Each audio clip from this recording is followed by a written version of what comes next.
Good morning, one and all.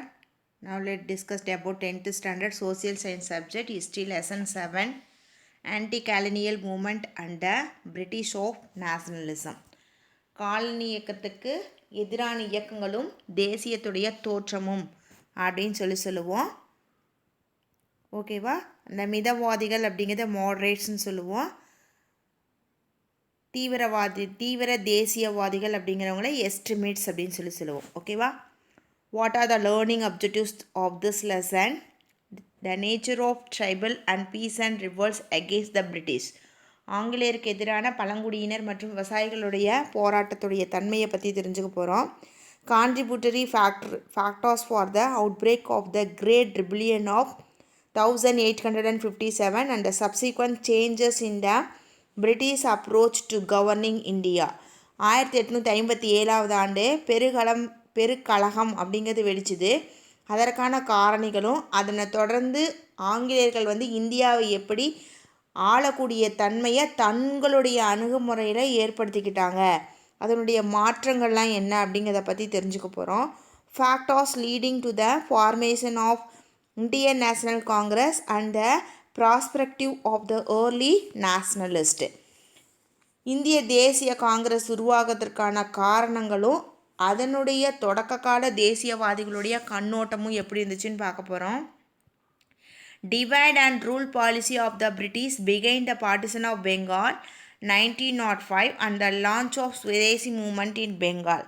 1905 வங்க பிரிவினைக்கு பின்னாடி இருந்த ஆங்கிலேயர்களுடைய பிரித்தாள் கொள்கையும் வங்காளத்தில் எப்படி சுதேசி இயக்கம் அப்படிங்கிறது தோன்றுச்சு அப்படிங்கிறத பற்றி பார்க்க போகிறோம்.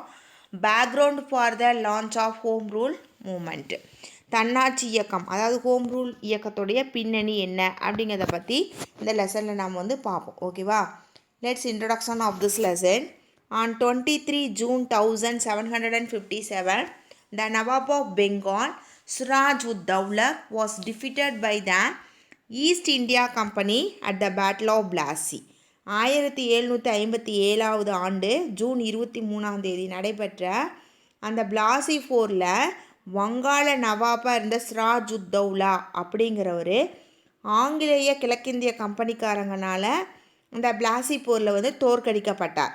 த battle was orchestrated by Robert Clive, commander in chief of the East India Company, who manage to get the clandestine support from Mir Jafar, the uncle of Siraj ud Dawla and the chief of the Nawab army. ஆங்கிலேய படையுடைய தலைமை தளபதியாக இருந்தவர் Robert Clive. வங்காள நவாப்பு படைக்கு தலைமை ஏற்றிருந்தவர் சிராஜ் உத் தௌலாவுடைய சித்தப்பா மீர் ஜாஃபர். இந்த Mir ஜாஃபரோட Robert Clive ரகசிய ஆதரவை பெற்று பிளாசி போருக்கு வித்திட்டார். ஓகேவா? Clive was helped by the Jagat Seth, money lender from Bengal, who were aggrieved by Siraj ud Dawla policy. Siraj உத் தௌலாவுடைய அடக்குமுறை கொள்கைகளால் அவதிப்பட்ட ஜகத் சேத், ஓகேவா, அவங்க வங்காளத்தில் வட்டிக்கு பணம் கொடுக்குறவங்க. அவங்க யாருக்கு உதவி செஞ்சாங்கன்னா இந்த ராபர்ட் கிளைவுக்கு உதவி செஞ்சாங்க. Between 1757 and 1760 the company received rupees 22.5 million from Mir Jafar, who became the new Nawab of Bengal. இந்த வங்காளத்துடைய புதிய நவாப்பா நியமிக்கப்பட்டிருந்த மீர் ஜாஃபர் கிட்ட இருந்து கிழக்கிந்திய கம்பெனி 2,25,00,000 ரூபாயை 1757 மற்றும் 1760க்கு இடைப்பட்ட காலத்தில் வாங்கினாங்க. ஓகேவா? The same money was later invested to propel the industrial revolution in Britain, which rapidly mechanized the British textile industries. இந்த தொகை பின்னாடி ஆங்கிலேயர்களுடைய ஜவுளித்துறை அதிவேகமாக இயந்திரமயமாக்கிறதுக்கு உதவிய பிரிட்டனில் தொழில் புரட்சிக்காக பயன்படுத்தப்பட்டுச்சு. On the other hand, India was led to the path of deindustrialization and forced to create a market for the products manufactured in Britain. ஆனால் அதே நேரம் பார்த்திங்கன்னா இந்தியாவில் தொழில்கள் முடங்கவும் பிரிட்டனில் தயாரிக்கப்பட்ட பொருளுக்கான சந்தையை இந்தியாவில் உருவாக்குறதுக்காக வழிவகைகள் அப்படிங்கிறத செஞ்சாங்க. The blunder of India by the English East India Company continued for another 190 years. Okay, அதாவது இந்தியா வந்து கிழக்கிந்திய கம்பெனியால் கொள்ளையடிக்கப்படும் செயலானது மேலும் ஒரு 190 ஆண்டுகளுக்கு வந்து நீடிச்சுது அப்படின்னு சொல்லலாம். ஓகேவா? In this lesson, the story of resistance and the varied range of response against the British rule in the Indian subcontinent from the early and mid 19th century to the early 20th century are outlined. இந்திய துணைக்கண்டத்தில் 19ஆம் நூற்றாண்டுடைய தொடக்கத்திலையும் மத்தியிலும் தொடர்ந்து 20ஆம் நூற்றாண்டுடைய தொடக்கம் ஆங்கிலேயர் ஆட்சிக்கு எதிராக நடந்த பல்வேறு போராட்டங்கள் அப்போ இருந்த நிலைப்பாடை பற்றி தான் நாம் இந்த லெசனில் பார்க்க போகிறோம். சரியா? ஃபஸ்ட்டு வந்து பார்த்திங்கன்னா பீசன் அண்ட் ட்ரைபல் ரெசிஸ்டன்ஸ், விவசாயிகள் மற்றும் பழங்குடியினருடைய எதிர்ப்பு அப்படின்னு சொல்லலாம். While urban elite of India was busy responding to the Western ideas and rationality by engaging in various socio-religious reform movements, a far more aggressive response to the British rule emerged in rural India. Okay, அதாவது பல்வேறு சமூக சமய சீர்திருத்த இயக்கத்தில் ஈடுபட்டு மேற்கத்திய நவீன கருத்துக்கள் மற்றும் பகுத்தறிவுவாதம் இதெல்லாம் குறித்து இந்தியாவில் நகர்ப்புறம், ஓகேவா, அதாவது உயர்குடி மக்கள், நகர்ப்புறத்தில் இருக்கக்கூடிய உயர்குடி மக்கள் வந்து முனைப்பாக இந்த காலகட்டத்தில் ஊரக பகுதிகளில் ஆங்கிலேயர் ஆட்சிக்கு எதிராக மிக வலுவுடைய தீவிரமான ஒரு போக்கு அப்படிங்கிறது நிலவுச்சு. The traditional elite and peasantry along with the tribals rebelled. பாரம்பரியமான உயர்குடி மக்களும் விவசாயிகளும் பழங்குடியின மக்களும் இணைஞ்சு தான் கிளர்ச்சி அப்படிங்கிறத செஞ்சாங்க. They were not necessarily seeking the removal of British, but rather the restoration of the free colonial order. இந்தியாவிலேருந்து ஆங்கிலேயர்கள் வெளியேறத அவங்கள கோராமல் காலனி ஆதிக்கத்துக்கு முன்பு இருந்த நிலையை மீண்டும் நிலைநிறுத்துறதை வந்து வலியுறுத்தினாங்க. They were nearly 100 peasant uprising during the British rule. ஆங்கிலேயர் ஆட்சியில் கிட்டத்தட்ட 100க்கு குறையாத எண்ணிக்கையில் விவசாயிகள் அப்படிங்கிறவங்க கிளர்ச்சி நடத்தினாங்க. They can be classified into the following categories. அவ்வாறு விவசாயிகளுக்கு இடையில் ஏற்பட்ட கிளர்ச்சியை கீழ்கண்டவாறு நாம் வந்து வகைப்படுத்தலாம். ஓகேவா? ஃபஸ்ட்டு வந்து ரீஸ்டோரேட்டிவ் ரெபெலியன்ஸு, அதாவது மறுசீரமைத்தலுக்கான கிளர்ச்சிகள்னு சொல்லுவோம். Agitation of this type related to attempts to restore old order and old social relations. இந்த வகையான போராட்டம் பழைய முறைமைகள் மற்றும் பழைய சமூக உறவுகளை நிலைநிறுத்தக்கூடிய முயற்சிகள் தொடர்புடையதாகும் அப்படின்னு சொல்லலாம். நெக்ஸ்ட் வந்து ரிலீஜியஸ் மூமெண்ட், சமய இயக்கங்கள். Such agitation were led by the religious leaders who fought for the liberalization of the local populace by restricting society on certain religious principles. இத்தகைய இயக்கங்களுக்கு வந்து தலைமையேற்ற சமய தலைவர்கள் சமய சிந்தனையுடைய அடிப்படையில் சமூகத்தை சீரமைக்கிறதுக்காக உள்ளூர் மக்கள் மூலமாக விடுதலைக்கு வந்து போராடினாங்க. அடுத்தது சோசியல் பேண்ட்ரி, சமூக கொள்ளை அப்படின்னு சொல்லுவோம். The leader of such movements were considered criminal by British and the traditional elite, but were looked upon by their people as heroes or champions of their cause. இந்த இயக்கங்களுடைய தலைவர்கள் ஆங்கிலேயர்களாலேயும் பாரம்பரிய மக்கள் அந்த உயர்குடியினாலேயும் குற்றவாளிகளாக கருதப்பட்டாங்க. அதனால் அந்த சமூகத்தை சேர்ந்த மக்கள் வந்து அவர்களை வந்து தங்களுடைய மேம்பாட்டுக்கு உழைத்த நாயகர்களாகவும் சாதனையாளர்களாகவும் அவங்க பார்த்தாங்க. அடுத்தது மாஸ் இன்சுரெக்ஷன்ஸ், மக்களுடைய கிளர்ச்சி. யூஸ்வலி லீடர்லெஸ் அண்டு ஸ்பான்டேனியஸ் அப்ரைசிங், பொதுவாக தலைவர்களே இல்லாமல் திடீர்னு எழுந்த புரட்சி இயக்கங்கள் தான் இந்த மக்களின் கிளர்ச்சி அப்படின்னு சொல்லலாம். ஓகேவா? Next, changes in the revenue system, வருவாய் முறையில் ஏற்படக்கூடிய மாற்றம். The East India Company restricted the Mughal revenue system across India in such a manner that it increased the financial burden on the peasant. India முழுவதும் செயல்பாட்டில் இருந்த முகலாய வருவாய் அமைப்பை கிழக்கிந்திய கம்பெனி அப்படிங்கிறது மறுசீரமைச்சுது. அதனை தொடர்ந்து விவசாயிகள் வந்து விவசாயிகளுடைய நிதிச்சுமையை அதிகப்படுத்தினாங்க.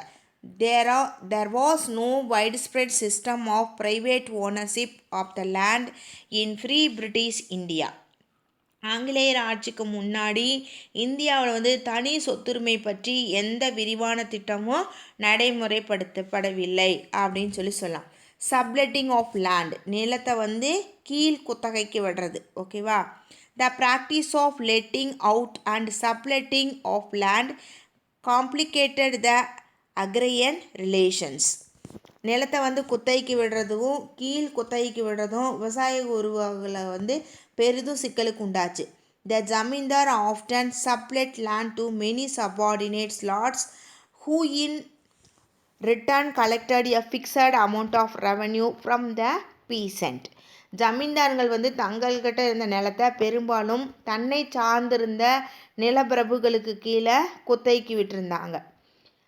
நிலப்பரப்புகள் என்ன பண்ணாங்க, அவங்க விவசாயிகிட்ட இருந்து ஒரு தொகையை வந்து வாங்கிக்கிட்டாங்க. சரியா? குறிப்பிட்ட தொகையை வந்து வசூலித்து கொடுக்கக்கூடிய வேலையில் இருந்தாங்க.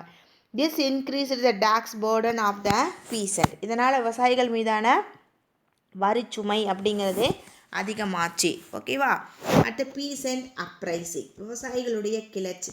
Peasant revolt began to erupt in the early 19th century and continued till the very end of the British rule in India.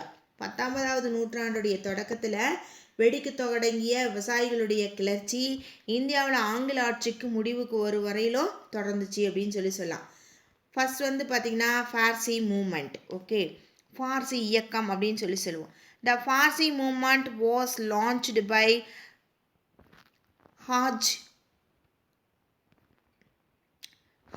சர்துல்லா in 1818.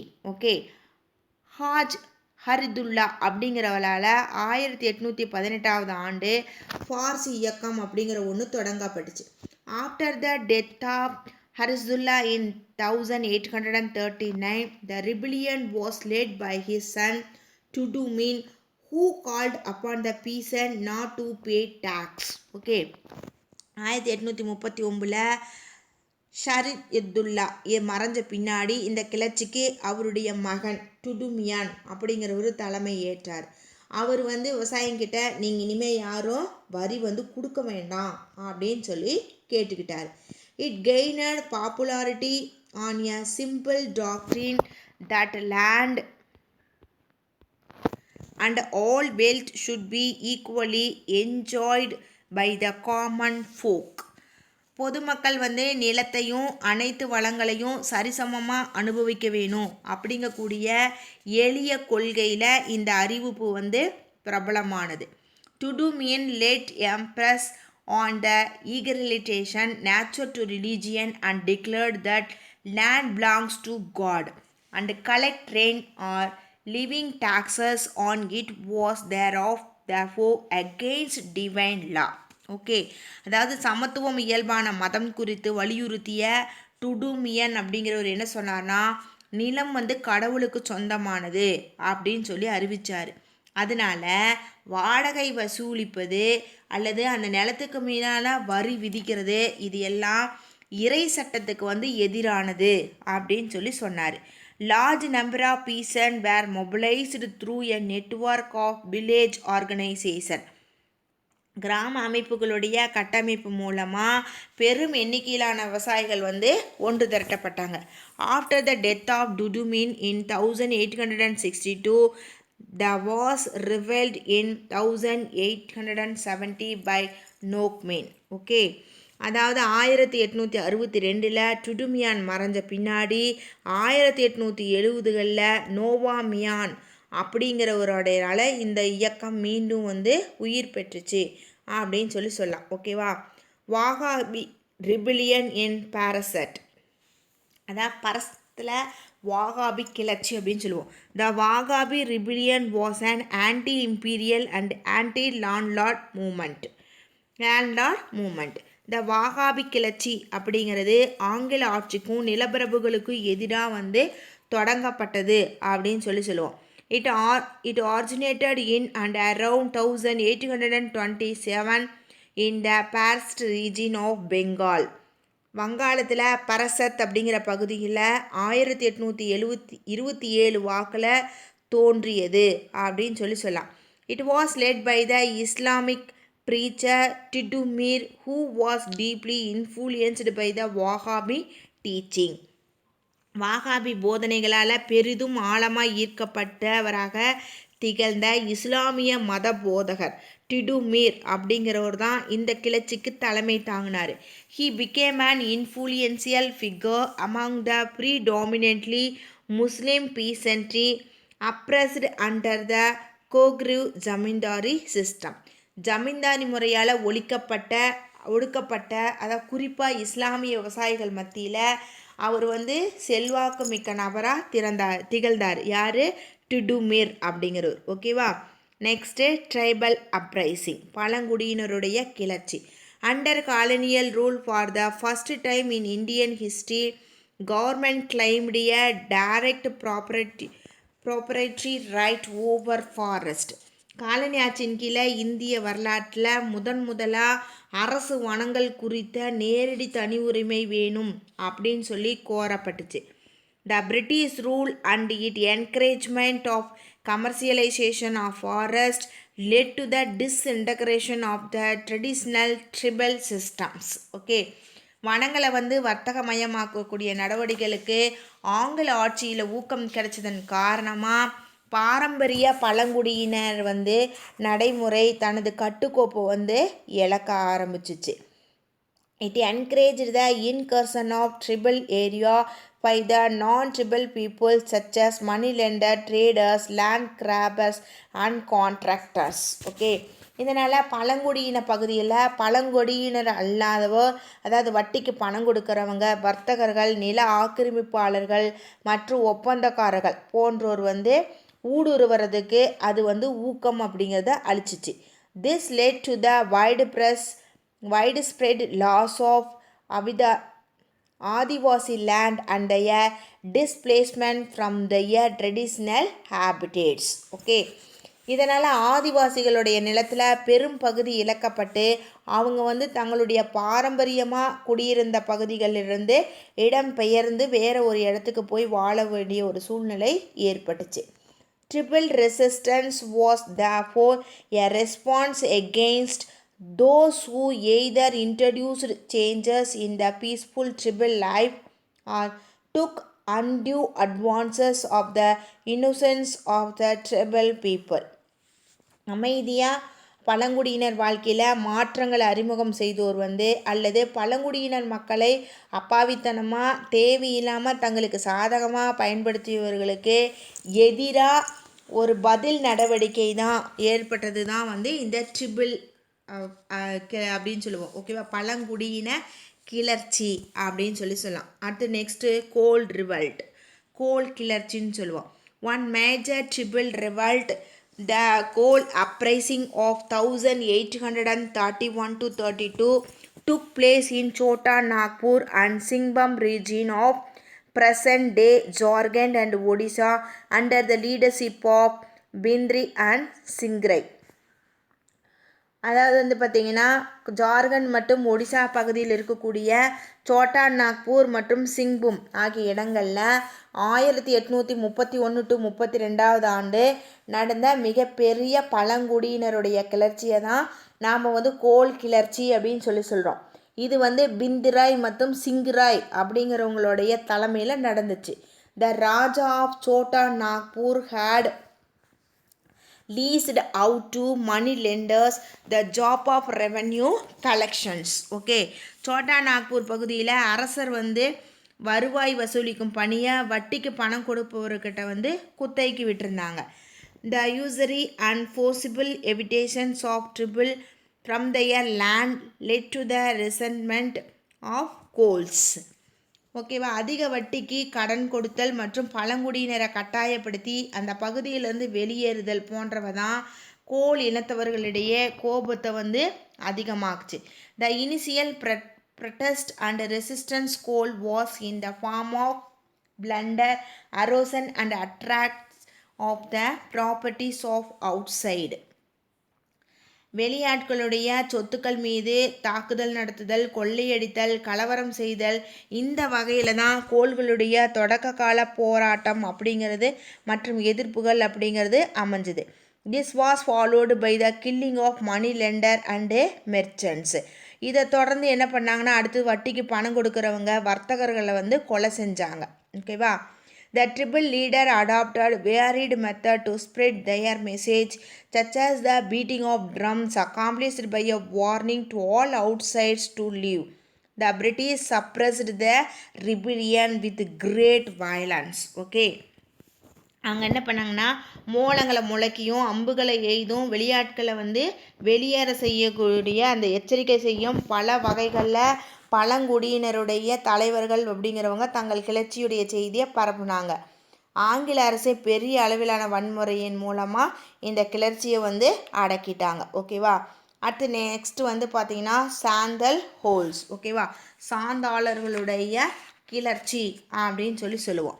Sandals scattered in various parts of eastern India when forced to move out of their homeland during the process of creation of Jamins and the permanent settlements cleared the forest area around the Rajmahal hills. அதாவது இந்தியாவுடைய கிழக்கு பகுதியில் பரவலாக வாழ்ந்து வந்த சாந்தலர்கள் நிரந்தர குடியிருப்பின் கீழே ஜமீன்களை உருவாக்குறதுக்காக தங்களுடைய பூர்வீகத்தை இடத்தை விட்டு இடம்பெயர நிர்பந்திக்கப்பட்டதுனால ராஜமஹால் மலையை சுற்றி இருந்த வனப்பகுதியை விட்டு கட்டாயப்படுத்தி வெளியேற்றப்பட்டாங்க. ஓகேவா? They were oppressed by the local police and European officers engaged in the railway constructions. Okay, அந்த ரயில்வே கட்டுமான பணியில் ஈடுபட்டிருந்த ஐரோப்பிய அதிகாரிகள் மற்றும் உள்ளூர் காவலர்களால் அவங்க ஒடுக்கப்பட்டாங்க. Pushed out of their familiar habitats, the Sandals were forced to rely on the money lender for their subsistence.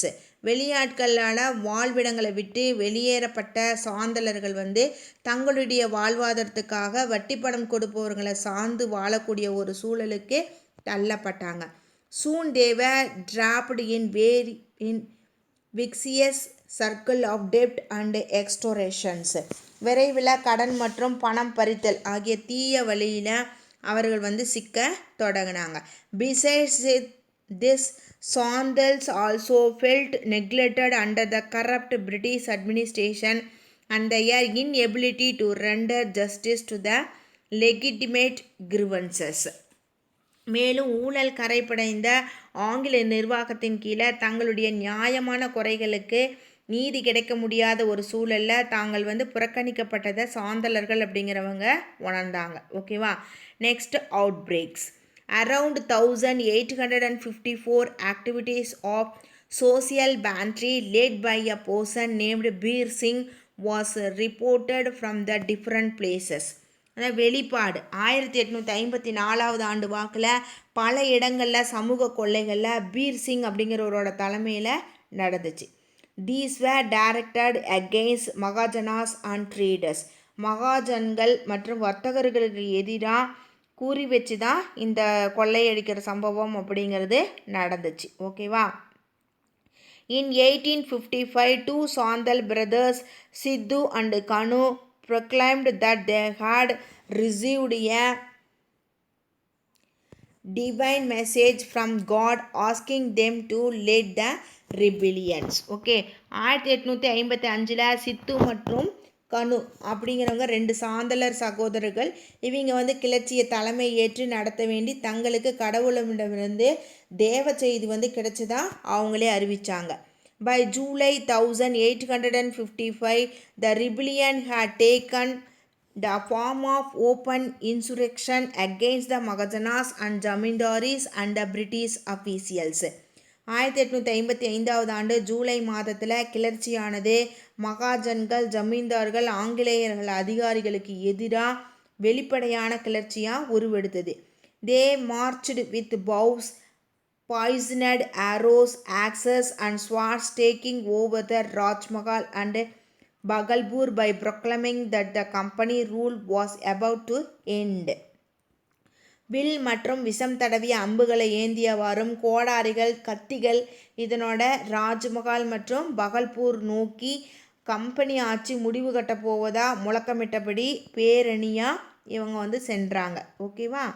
In response villages were raided and properties destroyed by the British. Okay. இதனை தொடர்ந்து கிராமங்கள் மீது அதிரடி நடவடிக்கை எடுத்த ஆங்கிலேயர்கள் சொத்துக்களை சூறையாடினாங்க. ஓகேவா.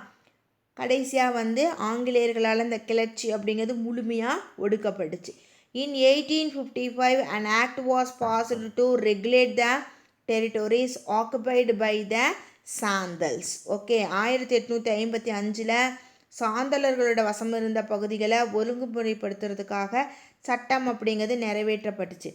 The act formed the territory into a separate divisions called Santhal பரகனா divisions. Santhal அப்படிங்கிறது பர்கானா மண்டலம் அப்படிங்கிற ஒரு தனி மண்டலத்தை உருவாக்கக்கூடிய வகையில் இந்த சட்டம் அப்படிங்கிறது நிறைவேறுச்சு. ஓகேவா. Next Munda rebellion. One of the prominent tribal reliance of this period occurred in Ranchi, known in Ulugulan rebellions, a great tumult.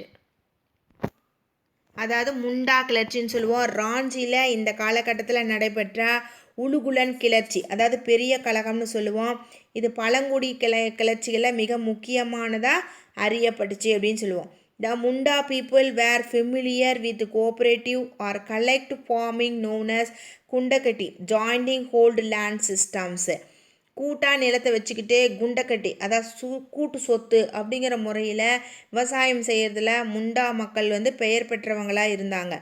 It was totally eroded by the introduction of private ownership of land and the insurrection of merchants and money lenders. Okay. நிலத்துக்கான தனி சொத்துரிமையின் அறிமுகம், வர்த்தகர்கள் மற்றும் வட்டி பணம் கொடுப்பவர்களுடைய ஊடுருவல் ஆகியவற்றின் காரணமாக இந்த நடைமுறை முற்றிலும் சிதைவுட்டுச்சு. The Munda people were also forceful recruited in indentured laborers to work on plantations. தோட்ட வேலை செய்ய முண்டா இன மக்கள் கொத்தடிமைகளாக வலுக்கட்டாயமாக பணியில் அமர்த்தப்பட்டாங்க.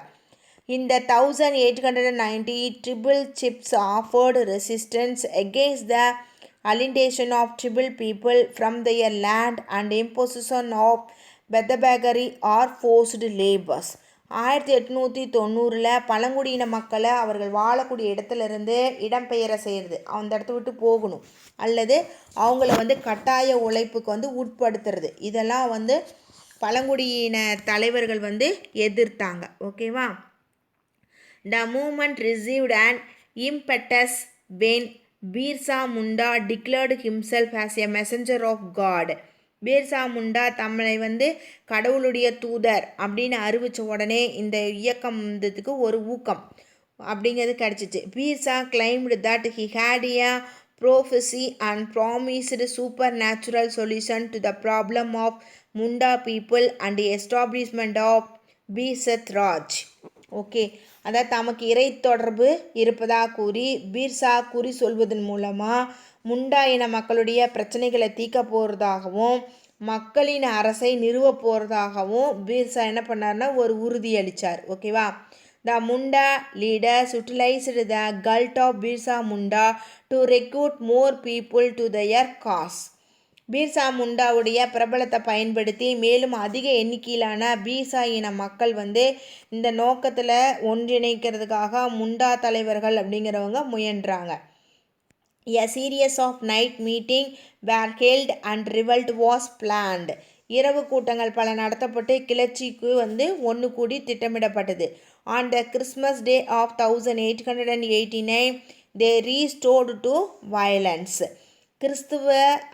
கிறிஸ்மஸ் நாள் 1889 கிறிஸ்மஸ் நாளில் அவர்கள் வன்முறையில் கையில் எடுத்தாங்க. buildings were burnt down and arrows were shot at Christian missionaries and Munda Christians converted. கட்டடங்கள் தீக்கு இரையாக்கப்பட்டுச்சு. கிறிஸ்துவ தூதுக்குழுக்கள் மற்றும் கிறிஸ்துவர்களாக மதம் மாறிய முண்டாக்கள் மீது அம்பு எறியப்பட்டு தாக்குதல் அப்படிங்கிறது நடத்தப்பட்டுச்சு. Soon police station and government officials was attacked. அதனை தொடர்ந்து காவல் நிலையங்களும் தாக்கப்பட்டுச்சு. அதே மாதிரி அரசு அதிகாரிகளும் தாக்கப்பட்டாங்க. Similar attack were carried out over the next few month. இந்த தாக்குதல் அடுத்த சில மாதங்கள் தொடர்ந்து நடத்தப்பட்டுச்சு. Finally the resistance was crushed and Birsa Munda was arrested in February 1900 who later died in jail.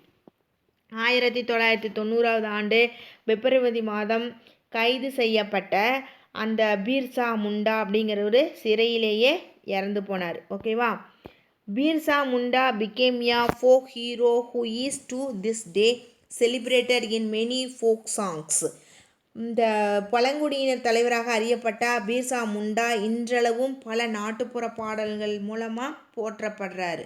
The Munda rebellion prompted the British to formulate a policy on tribal land.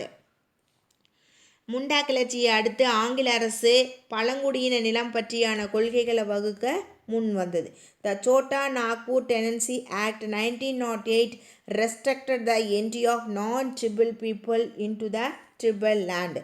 1908 ஆண்டு சோட்டா நாக்பூர் குத்தகை சட்டம் நிறைவேற்றப்பட்டு பழங்குடியினருடைய நிலத்தில் பழங்குடியினர் அல்லாதவங்க நுழையிறது தடுக்கப்பட்டது. ஓகேவா? Today class is over now. Thank you one and all.